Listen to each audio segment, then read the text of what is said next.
할렐루야! 네, 오늘도 주님 앞에 나오신 여러분들 사랑합니다. 오늘도 우리가 찬양을 통해서 이 시간 주님 앞에 나아가겠습니다.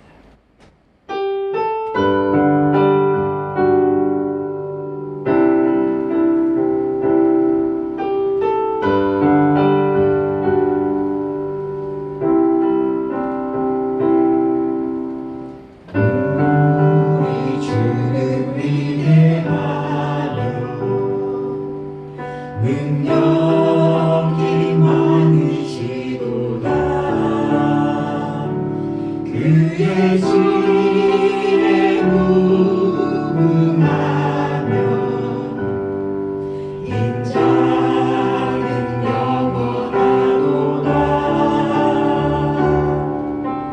상한 자를 고치시며 상처를 싸매시도다. 별들의 수를 세시며 이름을 붙이셨도다. 그가 구름으로 하늘을 덮으시며 땅을 위하여 비 준비하시니 예루살렘아 여호와를 찬송할지어다. 하나님을 감사하리로 그 앞에 나가며 인재 앞에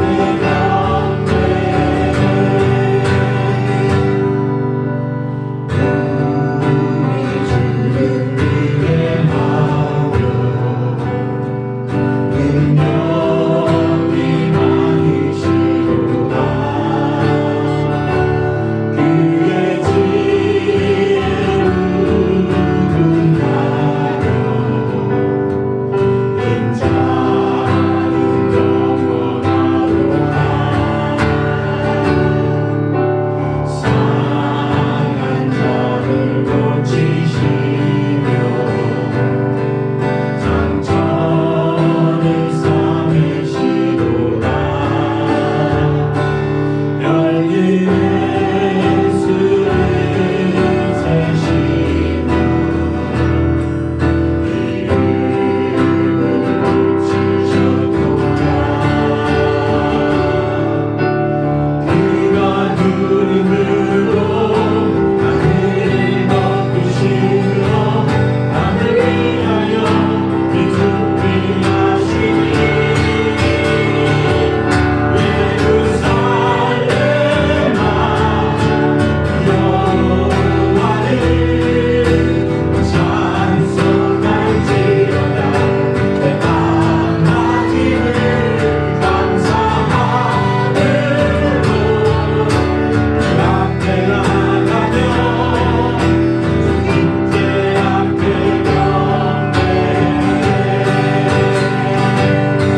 예루살렘아 여호와를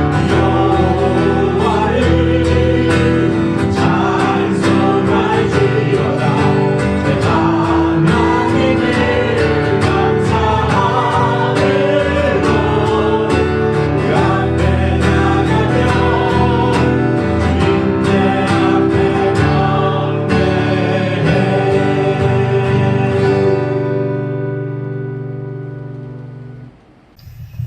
우리 다 함께 사도신경으로 신앙 고백하겠습니다. 나는 전능하신 아버지 하나님 천지의 창조주를 믿습니다.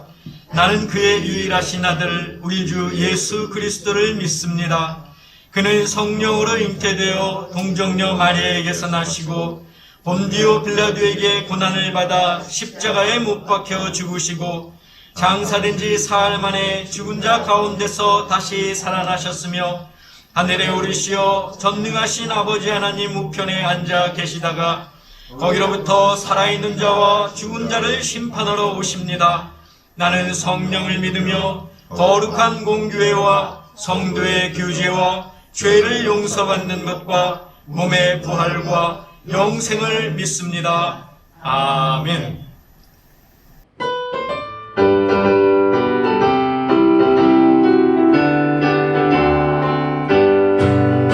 연차는 주님의 사랑과 거룩한 보혈의 공로를 우리가 찬양해 합시다. 주님을 만나볼 때까지 우리를 기쁘게 함께 무궁한 생명의 불새 생명의 구원을 나누다 하나님 찬양해 합시다. 예수는 우리를 기쁘게 하시는 주시니 그의 피에 우리를 눈보다 너희게 하셨네.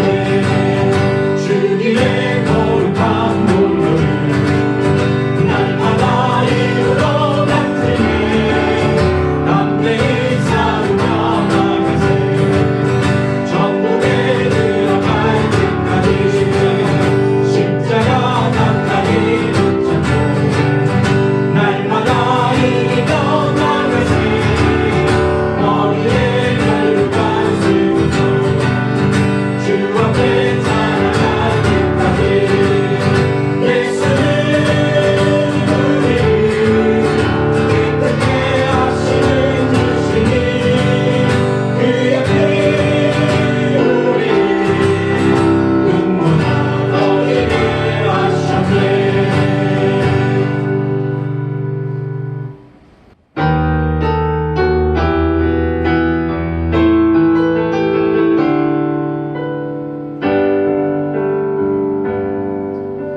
주님 큰 영광 받으소서. 홀로 찬양 받으소서. 모든 이름이 뛰어난 그에 온 땅과 하늘이 다 찬양해.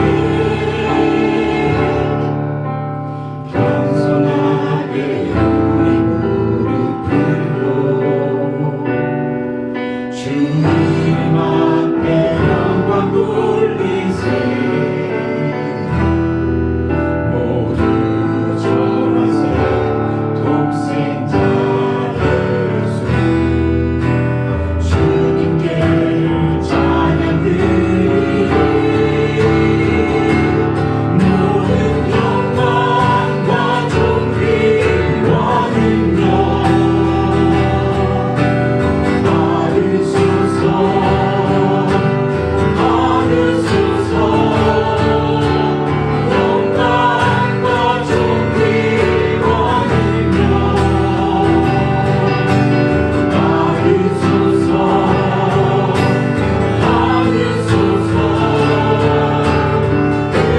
그리스도 살아계신 하나님 모든 영광과 존귀와 능력 받으소서. 받으소서. 영광과 존귀와 능력 받으소서. 받으소서. 그리스도 살아계신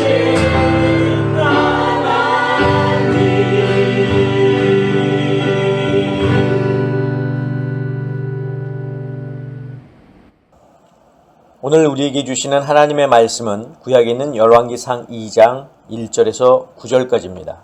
제가 봉독하겠습니다. 다윗이 죽을 날이 임박함에 그의 아들 솔로몬에게 명령하여 이르되 내가 이제 세상 모든 사람이 가는 길로 가게 되었노니 너는 힘써 대장부가 되고 내 하나님 여호와의 명령을 지켜 그 길로 행하여 그 법률과 계명과 율례와 증거를 모세의 율법에 기록된 대로 지키라. 그리하면 네가 무엇을 하든지 어디로 가든지 형통할지라. 여호와께서 내 일에 대하여 말씀하시기를 만일 네 자손들이 그들의 길을 삼가 마음을 다하고 성품을 다하여 진실이 내 앞에서 행하면 이스라엘 왕 위에 오를 사람이 네게서 끊어지지 아니하리라 하신 말씀을 확실히 이루게 하시리라. 스루야의 아들 요압이 내게 행한 일, 곧 이스라엘 군대의 두 사령관 넬의 아들 아브넬과 예델의 아들 아마사에게 행한 일을 네가 알거니와 그가 그들을 죽여 태평시대에 전쟁의 피를 흘리고 전쟁의 피를 자기의 허리에 띤 띠와 발에 신은 신에 묻혔으니 네 지혜대로 행하여 그의 백발이 평안히 스올에 내려가지 못하게 하라. 마땅히 길르앗 바르실레의 아들들에게 은총을 베풀어 그들이 네 상에서 먹는 자 중에 참여하게 하라. 내가 네 형 압살롬의 낯을 피하여 도망할 때에 그들이 내게 나왔느니라. 바오림 베냐민 사람 게라의 아들 시므이가 너와 함께 있나니 그는 내가 마하나임으로 갈 때에 악독한 말로 나를 저주하였느니라. 그러나 그가 요단에 내려와서 나를 영접함으로 내가 여호와를 두고 맹세하여 이르기를 내가 칼로 너를 죽이지 아니하리라 하였노라. 그러나 그를 무죄한 죄로 여기지 말지어다. 너는 지혜 있는 사람이므로 그에게 행한 일을 알지니 그의 백발이 피 가운데 스올에 내려가게 하라. 아멘. 기도하겠습니다. 사랑의 아버지 하나님 감사합니다. 오늘도 저희들을 부르시고 또 주님의 부르심에 순종할 수 있도록 허락하신 것을 감사합니다. 오늘도 나왔사오니 주님 저에게 주시는 말씀 듣게 하시고 마음에 새기게 하여 주시옵소서. 예수 그리스도의 이름으로 기도하옵나이다. 아멘. 네, 사랑하는 성도 여러분, 지난 한 주간도 주님께서 주시는 말씀 기억하고 또 주님이 주시는 그 평안 안에 거하셨습니까? 우리가 매일 살아감에 있어서 세상에 속한 삶이 아니라 하나님의 말씀에 거하는 삶을 누리는 저와 여러분들이 되시기를 간절히 부탁을 드립니다. 자, 우리는 지난주에 솔로몬이 다윗의 뒤를 이어 왕이 되자 이를 두려워한 나머지 아도니아가 성전 제단에 있는 그 제단의 뿔을 잡고 자기를 살려주기 전까지는 이곳에서 내려가지 않겠다고 했을 때 그가 더 이상 악한 마음을 갖지 않겠다는 그 조건 하에 솔로몬이 그를 살려준 이야기에 대해서 우리가 들었습니다. 자, 이 이야기를 하나의 그림으로 봤을 때 그 안에는 숨겨진 두 개의 숨은 그림이 있는데 첫 번째 그림은 하나님의 은혜다라고 말씀을 드렸죠. 아도니아가 살 수 있었던 것은 그가 성전 제단에 뿔을 잡아서가 아니라 예전부터 그런 관례가 있었고 또한 솔로몬의 아량이 있었기 때문입니다. 죄인인 우리가 영원한 사망에서 영원한 생명으로 옮겨질 수 있었던 것도 우리의 어떤 행위가 아니라 예수를 그리스도로 믿고 고백하는 자는 멸망치 않고 영원한 생명을 얻으리라는 약속과 또 우리를 긍휼히 여기시는 하나님의 은혜 때문입니다. 자, 두 번째 그림은 바로 하나님의 승리라고 말씀드렸습니다. 아도니아가 제사장 아비아달과 또 군사령관 요압과 더불어서 왕의 자리를 노려 거의 성공하는 듯 보였지만 결국에 가서는 실패하고 말았습니다. 왜냐하면 그것은 하나님의 뜻이 아니기 때문입니다. 자, 세상에는 많은 일들이 일어나죠. 그리고 그것은 하나님의 뜻과는 정반대로 향할 때가 많이 있습니다. 그러나 하나님의 공의는 반드시 승리한다는 것을 염두에 기억하시기를 바랍니다.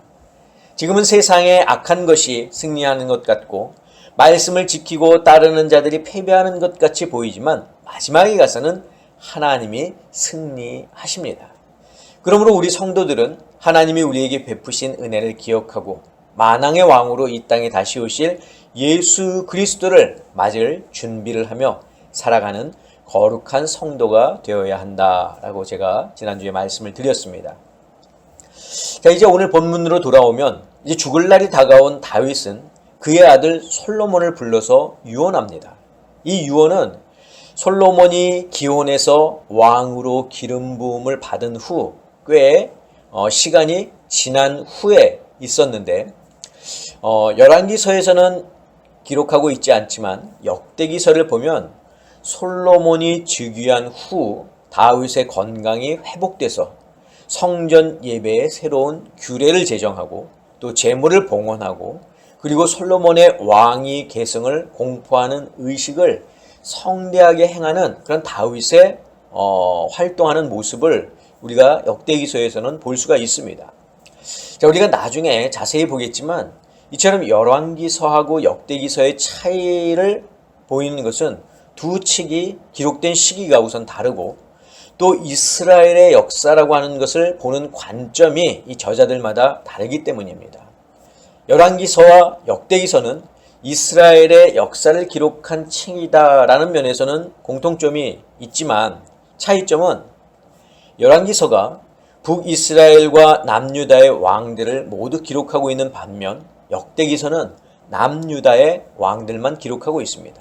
왜냐하면 역대기의 저자는 아브라함과 다윗의 계보를 잇는 왕국은 북왕국이 아니라 남왕국, 즉 남유다라고 생각하기 때문입니다.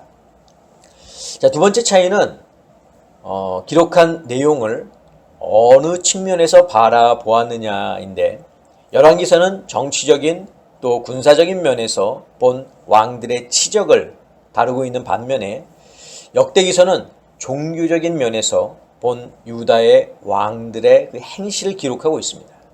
따라서 역대기에는 다윗 왕과 솔로몬 왕의 개인적인 실수, 즉 죄에 대한 이야기를 기록하고 있지는 않고 하나님을 예배하고 섬기는 백성만이 하나님께서 주시는 복을 누린다라는 그런 내용을 담고 있습니다. 자, 이런 차이들 때문에 우리는 성경을 볼 때, 특히 이스라엘 왕들에 대한 기록을 볼 때에는 이 열왕기서와 또 역대기서를 같이 보아야 합니다. 자, 오늘 보면 다윗이 이제 그 아들 솔로몬을 불러놓고 유언을 하는데 그 유언을 보면은 두 부분으로 나뉠 수 있습니다. 앞부분은 하나님과의 관계에 관한 것이고 또 뒷부분은 사람과의 관계에 관한 것인데 오늘은 우리가 그 앞부분을 보도록 하겠습니다. 자, 이 하나님과의 관계에 대한 그런 유언, 즉 다윗이 솔로몬에게 무엇이라고 말하냐면 여호와의 명령을 지켜 그 길로 행할 것을 당부하고 있습니다. 오늘 본문 3절을 우리가 같이 보겠습니다. 네 하나님 여호와의 명령을 지켜 그 길로 행하여 그 법률과 계명과 율례와 증거를 모세의 율법에 기록된 대로 지키라. 그리하면 네가 무엇을 하든지 어디로 가든지 형통하리라. 자, 이 다윗의 유언을 보면 이 유언이 모세가 이스라엘 백성들에게 했던 유언과 매우 흡사합니다. 자, 우리 신명기 31장 12절 모세의 유언을 보겠습니다. 곧 백성의 남녀와 어린이와 내 성읍 안에 거류하는 타국인을 모으고 그들에게 듣고 배우고 내 하나님 여호와를 경외하며 이 율법의 모든 말씀을 지켜 행하게 하고. 자, 이것이 이제 모세가 이스라엘 백성들에게 한 유언이죠. 또 이 유언은 또 여호수아의 유언하고도 매우 흡사한데 우리 여호수아 23장에 나와 있는 여호수아의 유언을 같이 보겠습니다. 그러므로 너희는 크게 힘써 모세의 율법책에 기록된 것을 다 지켜 행하라. 그것을 떠나 좌로나 우로나 치우치지 말라. 자, 이처럼 다윗도 모세도 여호수아도 이 여호와의 율법을 지켜 행하라고 말하고 있는데 이처럼 유언하는 이유가 무엇 때문일까요? 율법이 그만큼 중요하기 때문입니다. 자, 이제 솔로몬은 이스라엘의 왕으로 백성들을 다스려야 합니다. 그런데 백성들을 다스릴 때 그 기준이 무엇이 되어야 되느냐? 율법이 되어야 한다는 겁니다. 자, 백성의 입장에서도 그들이 하나님의 선택된 백성으로 살아갈 때 율법이 그들의 삶의 기준이 되어야 한다는 것을 가리키는 겁니다. 그러니까 이 율법은 왕에게나 백성에게나 모두가 지켜야 할 하나님의 귀한 말씀인 거죠. 자, 이 율법 안에는 하나님의 공의를 담고 있습니다. 즉 율법을 지킨다는 것은 하나님의 공의를 따른다는 것을 의미하는 거죠.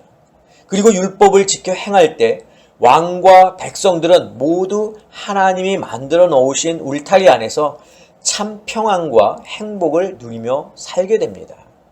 율법은 당신의 백성을 세상으로부터 지키는 하나님이 만들어 놓으신 울타리이자 안식처입니다. 그래서 하나님은 출애굽한 이스라엘 백성들이 앞으로 살아야 할 가나안 땅에서 세상의 악한 것을 따르지 않고 하나님의 보호하심 속에 살 수 있도록 이 율법을 주셨습니다. 그래서 율법을 지켜 행하며 살도록 하신 거죠. 하나님의 보호하심 속에 두겠다는 겁니다. 자, 다윗은 지금 이것을 아들 솔로몬에게 똑같이 전하고 있습니다. 아버지가 아들에게 전하는 유언이기도 하지만 선왕이 현 왕에게 당부하는 말이기도 합니다. 자, 하지만 유언으로 율법을 지켜 행하라고 말하는 것은 쉽지 않습니다. 다윗이 또 모세나 여호수아가 율법을 지켜 행하라고 유언한 것은 율법의 중요성을 잘 알고 있기 때문이죠. 우리도 살아갈 때 하나님의 말씀을 지켜 행하는 것이 중요하다는 것을 다 알고 있습니다. 자, 그러나 율법을 행하는 것이 중요하다는 것을 들어서 아는 것과 또 몸으로 체험해서 아는 것에는 큰 차이가 있습니다. 다윗이 지금 솔로몬에게 이 말을 당부하는 것은 다윗의 경험에서 나온 부탁입니다. 그의 조상에게서 또는 선지자에게서 들어서 아는 율법이 아니라는 거예요. 다윗 스스로가 그의 삶을 통해서 경험한 율법이기 때문에 다윗이 지금 솔로몬에게 당부하고 있는 겁니다. 다윗은 그의 삶이 온전히 하나님과 함께하는 삶이었습니다. 비록 중간중간에 말씀에 어긋나는 그런 죄를 범하기는 했지만 그의 삶은 전반적으로 율법을 지켜 행하는 삶이었습니다. 그래서 다윗은 자기의 몸으로 체험한 이 율법의 중요성을 알고 그것을 지금 아들 솔로몬에게 전하고 있는 겁니다. 사랑하는 성도 여러분, 우리도 율법의 중요성을 알고 있습니다. 그런데 여러분은 지금 율법의 중요성을 들어서 알고 있습니까? 아니면 여러분의 삶을 통해서 알고 있습니까? 만약 들어서 알고 있다면 우리는 결코 마지막 순간에 자녀들에게 다윗처럼 자신 있게 강한 어조로 말하지 못할 것입니다. 그저 세상 사람들이 자녀에게 말하는 것처럼 재산 분배에 대해서라든지 아니면 내 시신을 어떻게 해다오라는 그런 유언을 할 뿐 하나님에 대한 말씀에 대한 언급은 아마 없을지도 모릅니다. 우리는 우리 스스로를 하나님의 백성이라고 말합니다. 나는 성도요, 하나님의 자녀라고 우리는 생각합니다. 그러나 실제 우리의 모습은 그렇지 못할 때가 너무나 많이 있습니다. 하나님의 말씀을 지키고 살아야 한다는 것을 알지만 막상 예배를 마치고 세상으로 나가면 우리는 그 말씀을 다 잊어버리면서 삽니다. 너무나도 모순된 삶을 살고 있습니다. 그러면서 우리는 우리 스스로를 어떻게 위로하느냐? 우리가 연약한 존재이기 때문에 그렇다. 나는 연약한 존재이기 때문에 말씀을 제대로 지키지 못했다. 이렇게 위로를 합니다. 하나님께 기도할 때도 우리의 연약함을 굽어 살펴달라고 말합니다. 근데 지금 이 자리에서 냉정하게 우리의 모습을 한번 뒤돌아보기를 원합니다. 과연 우리가 연약한 존재에서 하나님의 말씀을 정말 따르고 싶은데 따르지 못했습니까? 나는 말씀을 따르고 싶은데 우리가 나약한 나머지 말씀에 순종하지 못하도록 방해하는 것들로 인해서 정말 그랬습니까? 내 스스로가 말씀을 잊어버리며 산 것은 아닙니까? 하나님의 말씀을 지키며 사는 것이 중요한 것을 알면서 내 삶 속에서 하나님의 말씀을 얼마나 생각했습니까? 하나님에 대한 그 말씀을 얼마나 묵상했습니까? 힘들고 바쁜 삶에 겨워서 말씀에 대한 생각이나 묵상은 고사하고 오히려 말씀을 떠난 삶을 살지는 않았습니까? 이런 삶을 살면서 과연 우리가 다윗처럼 유언할 수 있을까요? 저는 결코 그럴 수 없다고 생각합니다. 저는 우리 아름다운 교회 성도 여러분들이 여러분들의 삶 속에서 하나님의 말씀의 중요성을 경험할 수 있기를 바랍니다. 제가 드리는 설교를 통해서가 아니라 여러분들이 직접 여러분들의 삶의 자리에서 그 말씀의 중요성을 깨닫게 되시기를 바랍니다. 그러기 위해서는 우리 스스로가 할 수 있는 방법이 있고 또 억지로 할 수 있는 방법 두 가지가 있습니다. 자, 스스로 할 수 있는 방법은 어떤 것이 있을까요? 매일 아침 우리가 새벽에 나와서 하나님의 말씀을 읽고 묵상하는 겁니다. 물론 아침에 나오는 것이 쉽지 않죠. 피곤하죠. 어렵죠. 그렇지만 우리가 하나님의 말씀을 내 삶에서 떠나지 않게 하기 위해서 그런 것쯤은 우리가 각오해야 하지 않겠습니까? 또한 우리의 삶 속에서 시간을 정해놓고 말씀을 읽고 묵상하는 겁니다. 여러분 하루 24시간, 그 중에서 8시간 잠을 잔다고 치면 나머지 시간, 우리가 일하고 그런 시간이 있겠죠. 그러나 여러분, 우리가 5분, 10분 하나님의 말씀을 읽고 묵상할 시간조차 없습니까? 그 정도로 여러분들이 바쁘십니까? 그런 거 아니잖아요. 우리의 삶 속에서 항상 말씀을 읽고 가까이 하는 습관을 우리가 갖지 못하면서 우리 스스로는 나약한 존재이기 때문에 하나님의 말씀을 따르지 못했다. 이렇게 이야기하는 것은 뭔가 잘못되지 않았습니까? 저는 여러분들의 삶 속에서 말씀을 가까이 할 수 있기를 바랍니다. 말씀을 읽고 또 새벽 기도에 나와서 우리가 또 말씀을 묵상하고 기도하는 것. 이것이 우리에게 정말 필요하다는 거죠. 근데 내가 자유로는 힘들어서 못하겠다. 그럼 억지로 할 수 있는 방법 뭐가 있을까요? 그것은 세상 사람들에게 내가 그리스도인임을 보여주는 겁니다. 나는 교인이다. 나는 교회 다닌다. 나는 그리스도인이다. 라고 하는 것을 보여주는 거예요. 그러면 우리가 말씀대로 따라 살려고 하겠죠. 비난받지 않기 위해서라도 우리가 그 말씀대로 행하려고 하겠죠. 신명기 11장 18절에 보면 하나님이 이렇게 말씀하셨습니다. 이러므로 너희는 나의 이 말을 너희의 마음과 뜻에 두고 또 그것을 너희의 손목에 메어 기호를 삼고 너희 미간에 붙여 표를 삼으며. 바로 이것이 경문에 관한 것과 옷, 술에 관한 거죠. 그래서 왼쪽 팔 안쪽에 혹은 이마에 조그마한 가죽으로 이렇게 만들어서 말씀을 그 안에 담고 그것을 항상 몸에 붙여가고 다니지 않았습니까? 또 옷단에 그 흰색 실과 청색 실로 짠 그런 장식, 그 술을 보면서 하나님의 말씀을 되새긴 것 아닙니까?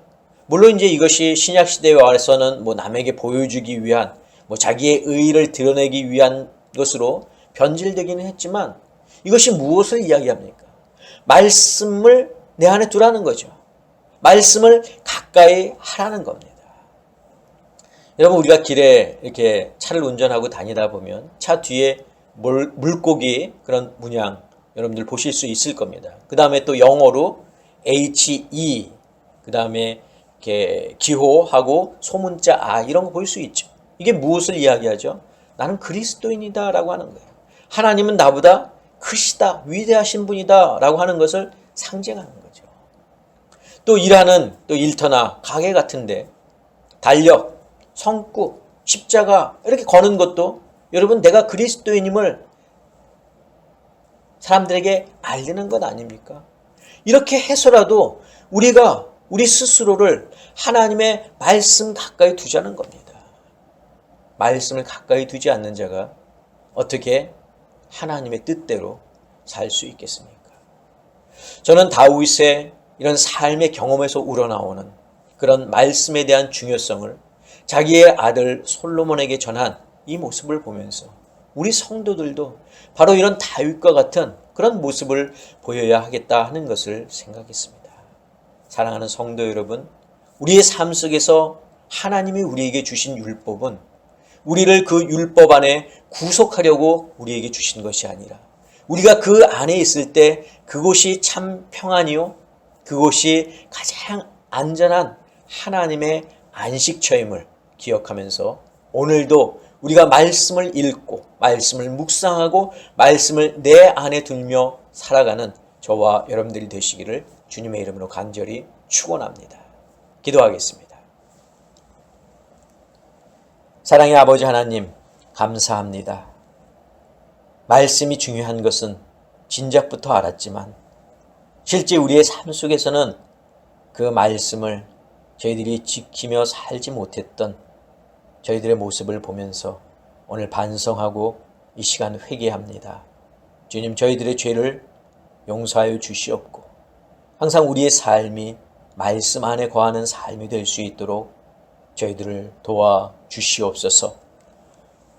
이제는 우리 주 예수 그리스도의 은혜와 하나님의 그 크신 사랑하심과 성령님의 역사하심, 오늘 말씀을 듣고 그 말씀 안에 거하기를 소원하고 다짐하고 노력하는 사랑하는 당신의 성도들 머리 위에, 저희들의 가정 위에, 건강 위에, 자녀들 위에, 직장과 사업과 일터 위에 지금부터 영원까지 함께하옵시기를 간절히 축원하옵나이다. 아멘.